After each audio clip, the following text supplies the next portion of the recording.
The last episode of The Boys that I watched was Season 3's finale. We'll talk about why later, but I'm making this video in the wake of the show's last episode, the Season 5 finale and series finale. Out of respect for Antony Starr's acting skills, I won't play the clip, but to my understanding, Homelander has his Superman-esque powers removed, then begs for his life, offers to suck dick and eat shit, and is killed. An ending so poorly written, it spawned 1,000 memes. To me, none of the creative decisions made by Eric Kripke and his team are worth discussing. The show hasn't exercised what I would call creative writing since midway through Season 2. What is worth discussing is the psychological phenomenon of Kripke turning Homelander, who was supposed to be his effigy of President Donald Trump, into a self-insert. Before I go into that, I want to explain how my perspective on the show evolved. When Season 1 appeared on Prime Video, I had never heard of The Boys. But I liked the concept and a bunch of the lead actors, so I hit play. Season 1 was a solid start to the series. The writing wasn't fantastic, but stood a clear step above average compared to most new shows that were coming out at the time. And it had a fantastic cast, actors I already liked, such as Carl Urban and Giancarlo Esposito, and younger talent like Jack Quaid and Aaron Moriarty, who really lived up to the massive opportunity. In Season 2, the writing quality dropped significantly. At the time, it seemed like the writers must have run out of ideas, or they were having trouble escaping the corner that they wrote themselves into with Season 1. The Season 2 finale was underwhelming, and I wasn't planning to prioritize watching Season 3 because it seemed like the writers had nothing left. They added Jensen Ackles to the cast in the role of Soldier Boy, who rivaled Homelander's power in a way that no previous character could, and that was just enough to bring me back for Season 3. Sadly, most of Soldier Boy's dialogue was inverted virtue signaling. Every time Jensen Ackles opened his mouth, instead of hearing his gravelly drawl, all I could hear was Kripke screeching, "I'm a better person than anyone born before me." The final episode of Season 3 ended with Homelander killing a protester in front of his fans. The crowd, dressed to look like MAGA supporters, erupted in cheers. I'm not American, and I prefer paying minimal attention to politics whenever possible, but the hypocrisy of this scene turned my stomach.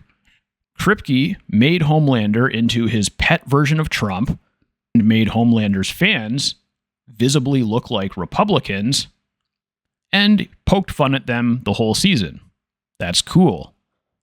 But we all know that conservatives don't advocate for or celebrate political violence. In fact, I'm not aware of any group on the right or the center or the left of the political spectrum that celebrates political violence, except the extreme progressive left. They're still celebrating the assassinations of Charlie Kirk and Brian Thompson, the health insurance CEO who was gunned down in New York, and they still mourn the failed attempts on President Trump's life and openly fantasize about future attempts.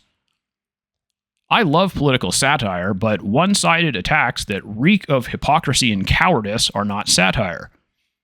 I had absolutely no interest in watching Season 4 or 5, but when I saw some clips of the choices Kripke made in Season 5, the perversion of his thinking became too intriguing to ignore.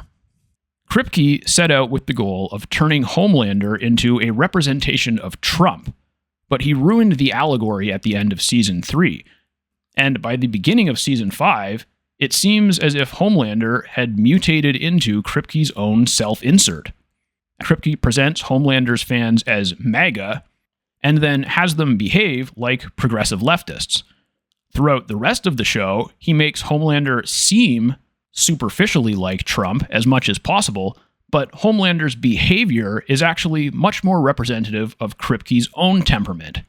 Even ignoring the Trump metaphor, Homelander's final words aren't congruent with his own characterization.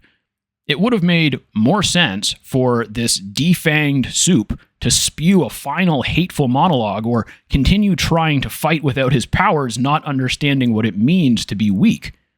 The best approach to this scene I can think of would be for the previously immortal Homelander to realize this is his way out and beg Butcher to kill him.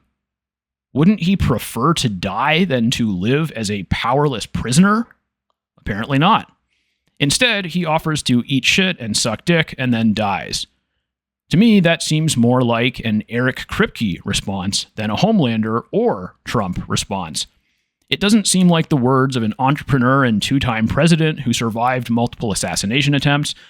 It doesn't seem like the words of a narcissistic, psychopathic, depowered Superman either. It sounds like the words of a Hollywood writer who's never faced greater adversity than his own imagination and hurt feelings. A man with no concept of resilience because his hands and his mind are softer than the soy milk foam on his decaf latte. And that is the truth within the lie of Eric Kripke's Homelander. Instead of dying in effigy of Trump, Homelander lived long enough to become another masturbatory Hollywood self-insert.